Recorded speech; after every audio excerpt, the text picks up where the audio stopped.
Bonsoir tout le monde, ici Monsieur Cacahuète et Azou qui s'endort. Ce soir nous sommes aujourd'hui jeudi 5 août 2021, il est déjà 22h19. On est en août 08, oui c'est ça.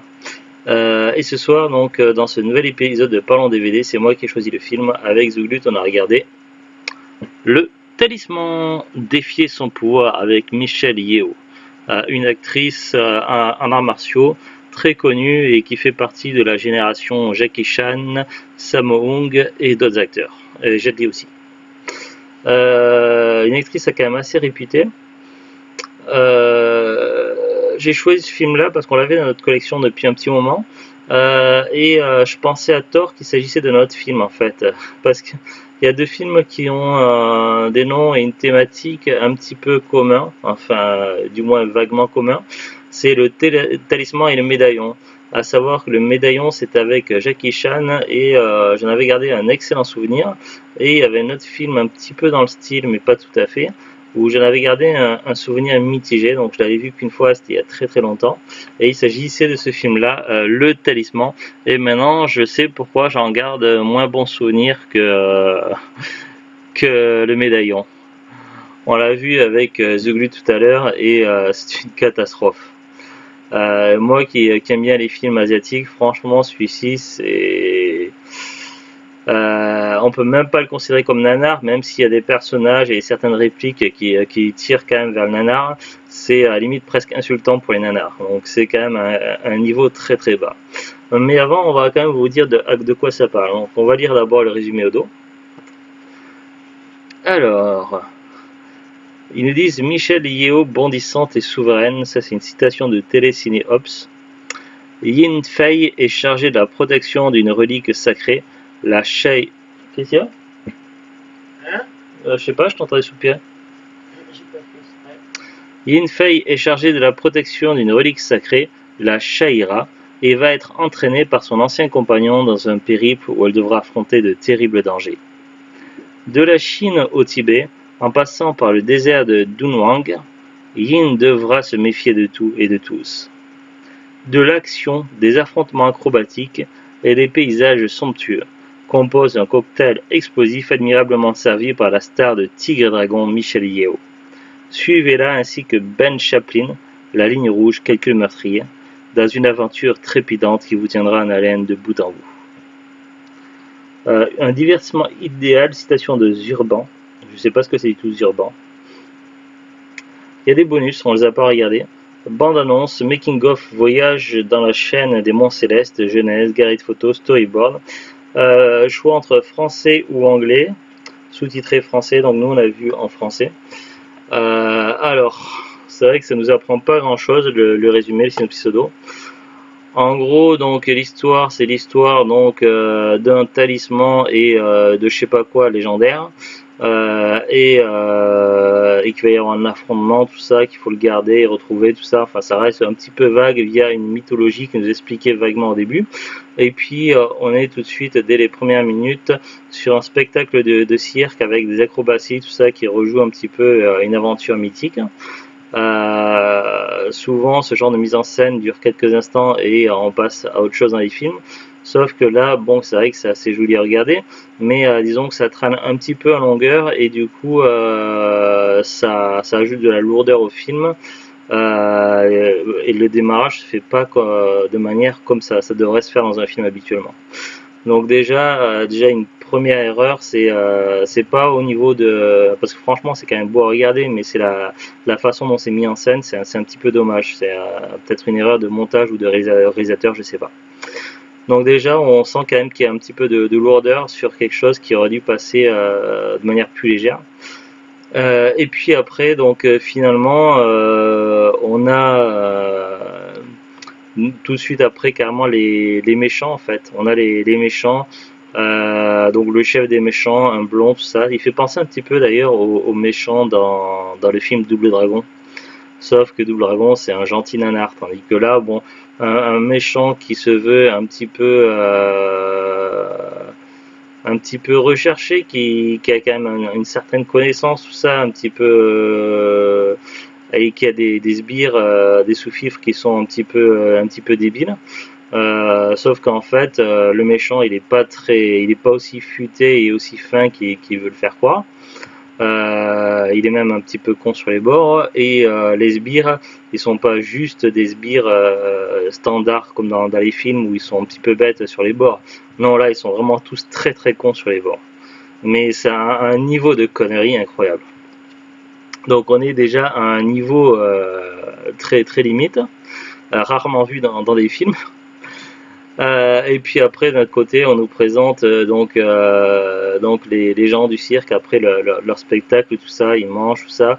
Et puis il y a un des jeunes, donc le jeune frère de l'actrice principale, donc que l'on voit ici. C'est pas dans la vraie vie son jeune frère, mais dans le film, quoi. Dans le film, donc celui qui joue son jeune frère, il présente sa copine, tout ça. Et là, donc débarque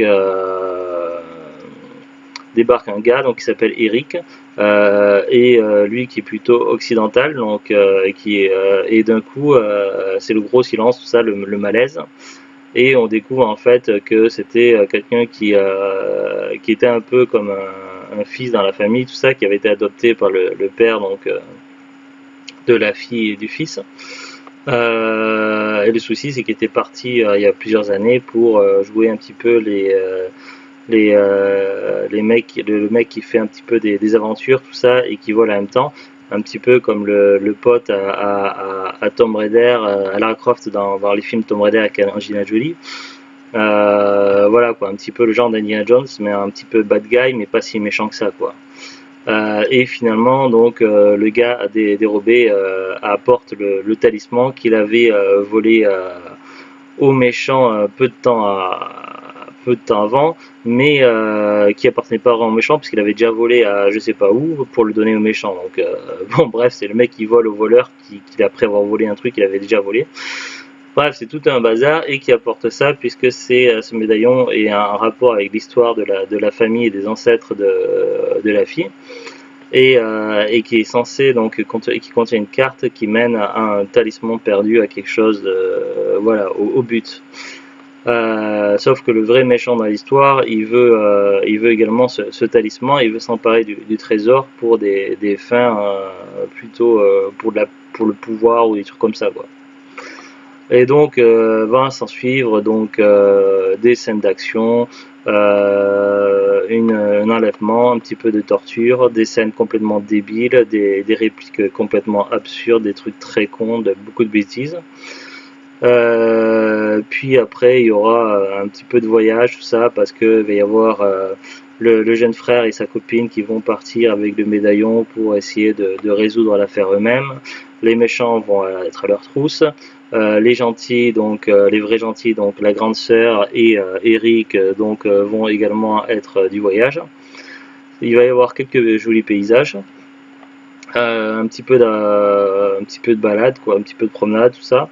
Et puis après, il va y avoir un affrontement final, une grande bataille dans le fameux temple sacré, où là, il va y avoir des effets spéciaux complètement dégueulasses, presque dignes des effets spéciaux affreux du combat final dans Mortal Kombat 2, Destruction Finale.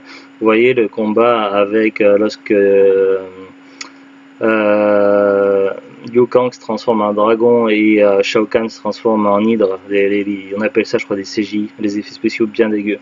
Et bien là, durant toute la scène du temple, on a des effets spéciaux dégueulasses, même pour des trucs qui ils auraient pu utiliser des décors naturels pour faire des piliers, mais non, les piliers, le toit, le plafond, les flammes, tout est en genre de CGI dégueulasse. Toute cette grande scène d'action qui est censée être top, le meilleur moment du film, c'est des effets spéciaux dégueulasses, même pour l'époque. Alors on va y voir. D'après Wikipédia, le film est de 2002. Voilà. Déjà bien avant 2002, on faisait des effets spéciaux de qualité, mais là non, ils ont fait des trucs dégueulasses pour le grand final. Alors en sachant que déjà les scènes d'action de base dans le film, franchement, voilà, on nous cite Tigre et Dragon, qui est un film qui était plutôt pas mal dans mon souvenir. Ça fait longtemps que je l'ai pas vu, mais bon voilà, on a des acteurs qui sont capables de faire des trucs incroyables, et ils sont capables de jouer des très bonnes scènes d'action. Mais là, durant tout le film, on a des scènes d'action qui sont vraiment pas terribles, même assez mauvaises. bien qu'il y ait quand même quelques sauts plutôt pas trop mal, mais bon voilà, c'est les acteurs de qualité qui ne sont pas mis en valeur avec des scènes d'action assez bof, et puis pour pourrir tout ça là, à la fin dans du CGI, dans des effets spéciaux dégueulasses. Et finalement, donc il y a des gentils qui sont pas censés mourir dans ce genre de film et finalement qui meurent de manière atroce, certains, donc je dis pas qui pour pas spoiler. Et puis on a un final où finalement ils ramènent des statuettes de singes et des pierres vertes qui ressemblent à de la kryptonite. Oui, pourquoi de la kryptonite? Ben, je sais pas, mais ça ressemble beaucoup.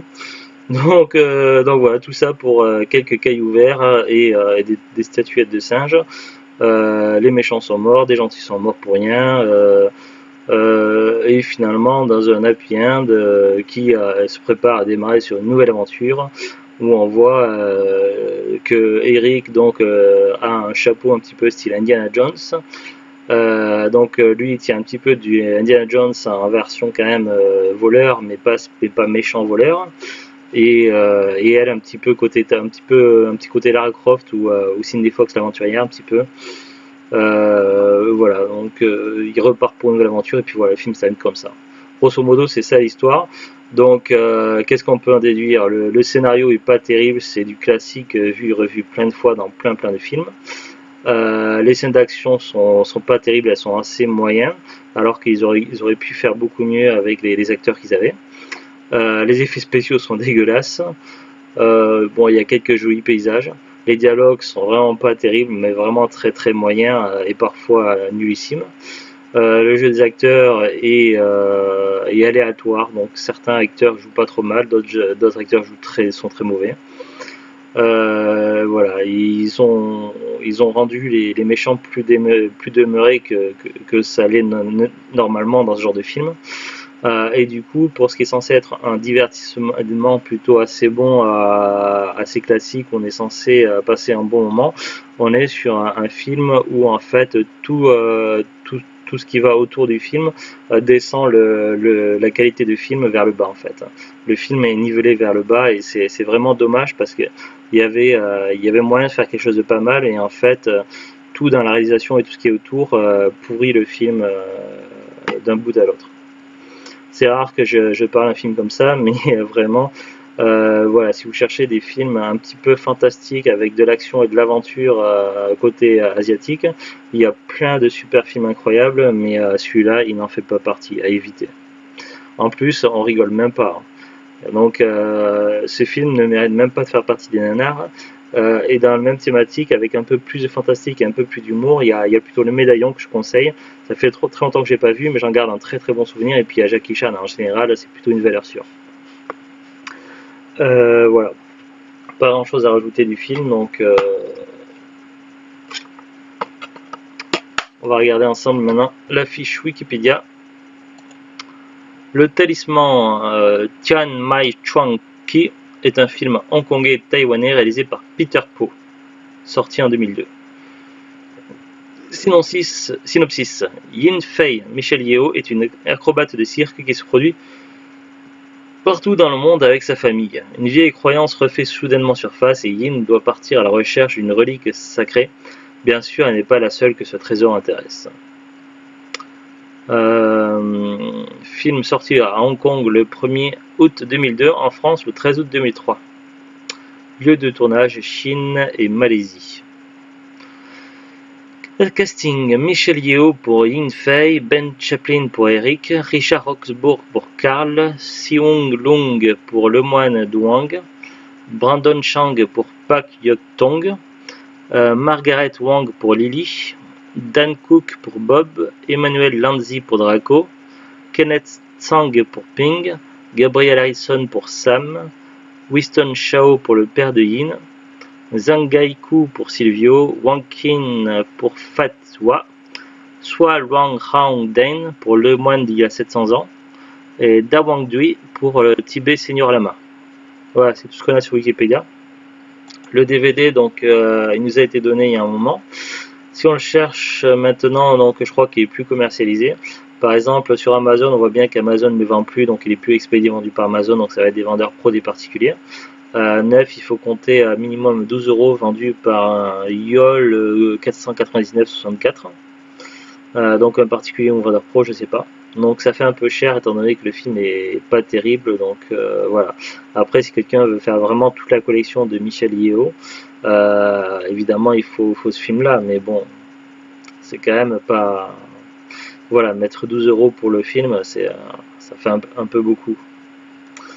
Après, si on regarde sur Rakuten, on peut le trouver d'occasion à partir de 90 centimes, vendu par Monsieur Alexis. Après, il y a quand même 2,99 de frais de port. Bon, c'est un DVD quand même qui est pas si rare que ça, je crois. On doit pouvoir le trouver sur le marché d'occasion, peut-être dans les magasins cash ou en brocante. Voilà. Après, il y a plein de sites également, j'ai pas regardé, mais il y a le Bon Coin, il y a Vinted, il y a eBay, il y a la Fnac, etc. Donc, voilà, voilà. Sur ce, donc, on vous dit à très bientôt. Au revoir. Salut, salut.